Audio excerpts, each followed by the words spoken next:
Today I am interviewing Lauren Larson to consider for an elementary classroom position. The date is April 26, 2017, and my name is Amanda Connolly. And it is okay to record your interview and to use it to help others learn more about this interview process. Okay. Is the information in your application current and up to date? Mm-hmm. Okay. What degrees do you hold or are in the process of earning? I have a bachelor's in elementary education, and I have a certification in early childhood education and elementary education. And I would like to go back to school to obtain the ELL certification as well. Okay.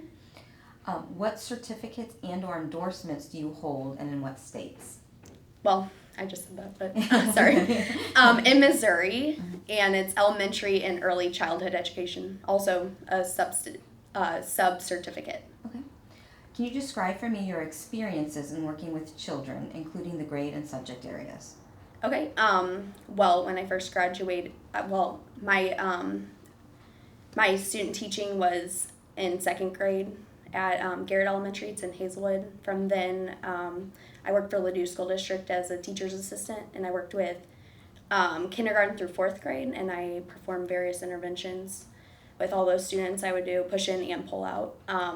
From there, I had my first year of teaching the following school year in 2014 at Coke Elementary, and I'm still currently working there. I started in third grade, and now I am currently a kindergarten teacher. Okay. I also was head swim coach for Francis Howell Central as well that first year of my teaching. Okay. You mentioned you're currently a kindergarten teacher. Can you describe that position a little bit? As a kindergarten teacher, I analyze data, make sure I meet the needs of each student. I collaborate with the parents, students, and the staff to make sure that each student is having their needs met. Okay. Are you ready to begin the interview? Yes. Okay, let's get started. You are meeting with a student. What is your most important priority? When meeting with a student, my priority is to make it meaningful. When I'm meeting with a student, I'm trying to help them. Let me clarify for a second. Oh, okay. I'm meeting with a new student. What is your most important priority? Okay, so like a student Who's new to your classroom? Oh, okay. Just getting to know them as a person, developing that relationship with that student. They're obviously not comfortable yet in the classroom, so making them feel welcome and warm and that they can come to me with academics or if they have any personal problems. Why is that your most important priority? So that way they can feel welcome into my classroom and they're able to succeed in and out of the classroom.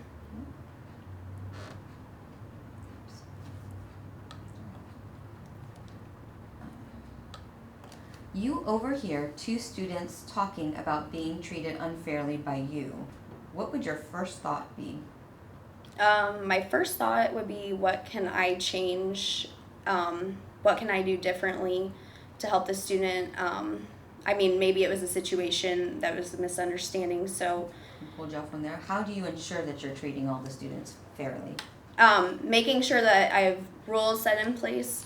So, like being fair with my rules. So if I have one rule of, okay, we're not talking in the classroom, or right now we're not talking in the classroom, like being consistent in my practices. So, say it's a warning and then a missed recess and then a parent phone call, making sure that each student has the same disciplinary actions.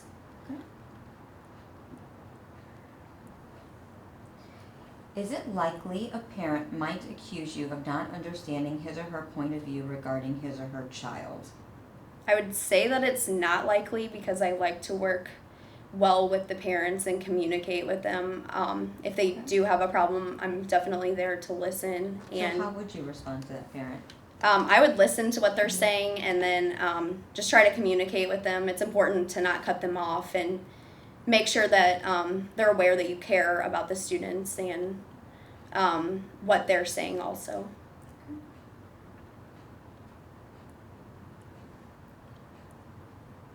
One of your colleagues tells you to always validate the feelings of a student. Is that a good idea? I think it's a good idea. Then how do you validate the feelings of a student? I have students who come to me each day. There's various situations that go on at home, so definitely being there to listen to them during that time of need.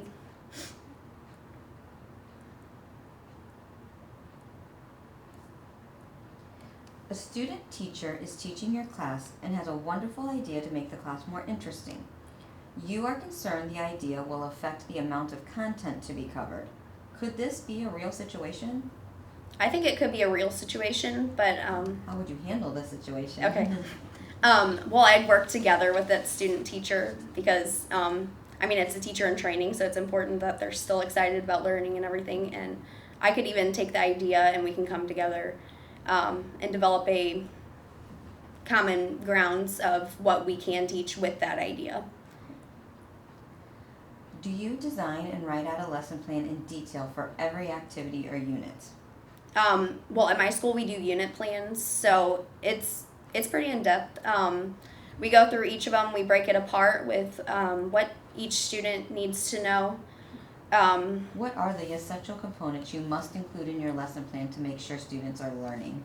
Definitely what they need to know, like their achievement level descriptors, how they can get there.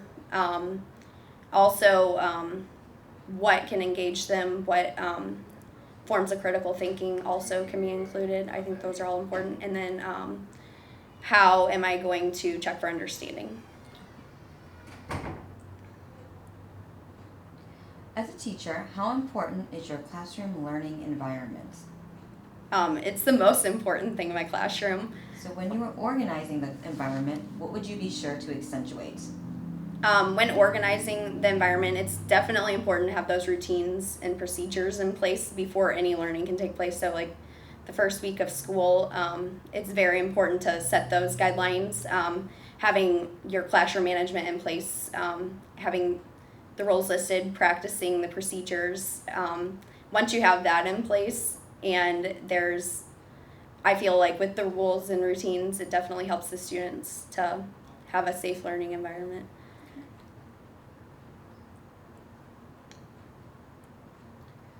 Your team of teachers is having a serious discussion about the issue of teaching specific facts or applied learning to students. Would you participate in the conversation? I would listen to them, but I try to stay out of negative talk. Okay. What would be your input regarding the issue? I would try to come up with a way that we'd be able to teach it and try to be as positive as possible. A colleague of yours is really motivated when he or she works with students. What effect would that have on student learning? If you're motivated as a teacher, I think it really affects the student learning. It keeps the students ready to go, engaged in learning. Okay. What do you do each day for yourself so you stay mentally motivated to work with students? Analyzing the standards and making sure that I'm aligned with everything. Also, engaging in like critical thinking skills for the students. My students like hands-on learning, so that keeps them actively engaged as well.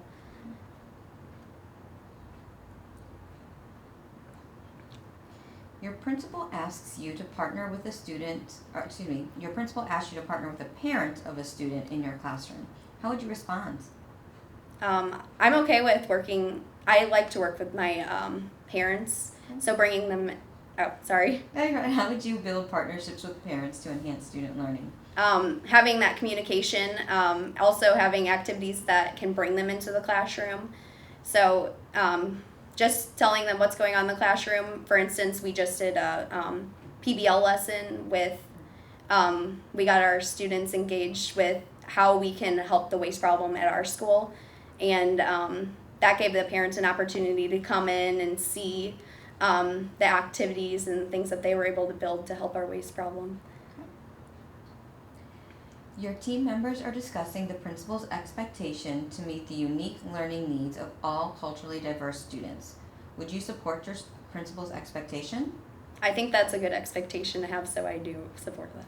How would you meet the unique learning needs of all your culturally diverse students? It's important to understand all cultures. They're all different, and then some students may not understand it, so it's important to have that in your classroom so they can understand how cultures are different, understand the different, maybe not exactly religions, but like how cultures work differently, and it's important to bring that into your classroom. How do you want your students to describe you to their friends? I want my students to like me, but I also want them to respect me and have a good relationship with me. That I'm a fun teacher, that they are excited about learning, and that they feel like they can come to me in any situations. Why do you want your students to describe you that way? Because it helps the learning environment in school. So if they're excited to come and learn, it helps keep them actively engaged in my classroom. A student believes you are not fair in grading his or her last exam. What would you do? I would meet with that student and discuss why him or her got that grade, and I would try to listen to their point of view, and maybe we can come to a common ground. Why would you respond in that manner? Well, it's important for them to feel welcome in the classroom, and also that they can come to me. And also, if it was an accident, it's important to listen to that student and make sure it's as fair as possible. Could two students engaged in a conversation respond disrespectfully to each other? I'm sorry? Oh, could two students engaged in a conversation respond disrespectfully to each other? Yes. If you overhear the conversation, what actions would you take? Whenever my students in my classroom, I hear them talking disrespectfully, I pull them both aside and I try to have them talk it over so that way they can come up with a common ground of what they should do, we talk about how they should be talking to each other respectfully, what's a better response, and they can come up with their responses as well. Many teachers want to have a celebration for a colleague who has won a National Teacher Award. Some apathetic teachers are resisting the idea. Does this sound like a real situation? I think that can happen. Okay. What actions would you take? I think it's important that everyone gets along and collaborates, and it's important to be excited for that teacher and still work your hardest, and maybe it can be you eventually. A student is not achieving in your class. You believe the student has a lot of talent. Could this occur in your classroom? I think it could occur in the classroom. What actions would you take to bring about a change in the student's performance? I would see what I can reteach. I would go back. Also working one-on-one with the student to see if they can meet the needs, and maybe right at the time they're not motivated, so it's important to see what drives their motivation and what can help them in the classroom. As a cooperating teacher, would you seek feedback from your student teacher to enhance student learning? Yeah. What strategies would you use to collect such information from your student teacher? Just collaborating with the teacher.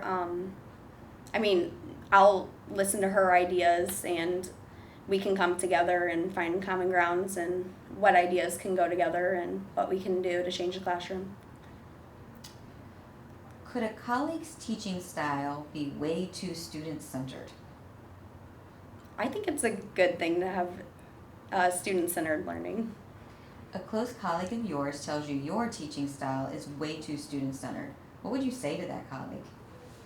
I would listen to what they have to say, and I would continue to do what's best for my students, and maybe they would have other ideas as well of what they do in their classroom too.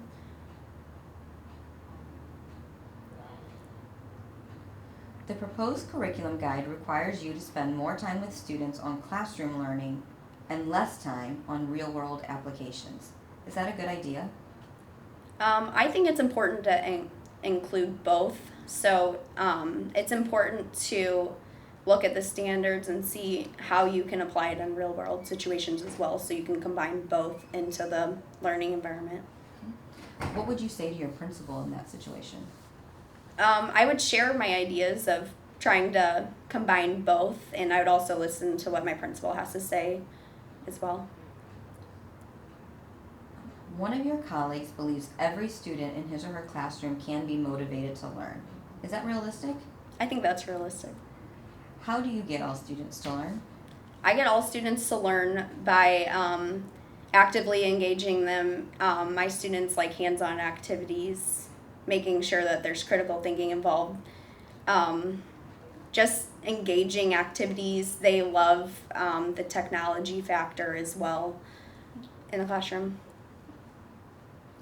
Your school has an initiative to partner on a project with a business person in your community. How would you respond? I think that's a good idea. How would you connect this partnering to student learning?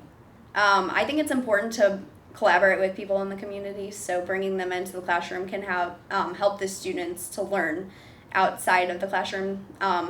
The students in my classroom, sometimes they don't have that real world connection, so it's important if you can bring that real world connection into your classroom, they can better understand why we're teaching them what we are. Your students are not understanding the worth and dignity of classmates who are different. Is that possible? I think it's possible. And what would you do to bring about a change? I definitely think it's a good idea to have class meetings, and then that could be a good starting point of talking about like different cultures, so the students can better understand each other and accept everyone's culture and their differences. That concludes the questions we have for you today. Is there anything else you would like to tell us about yourself? Is there anything else you'd like to tell us about yourself? I'm just really excited about your district, and I read up that you always have the students first, so I think that's really important, and I always involve that in my classroom. So. Okay, well, thank you very much Thank for your you. time. Okay, I'm going to turn this off. Okay.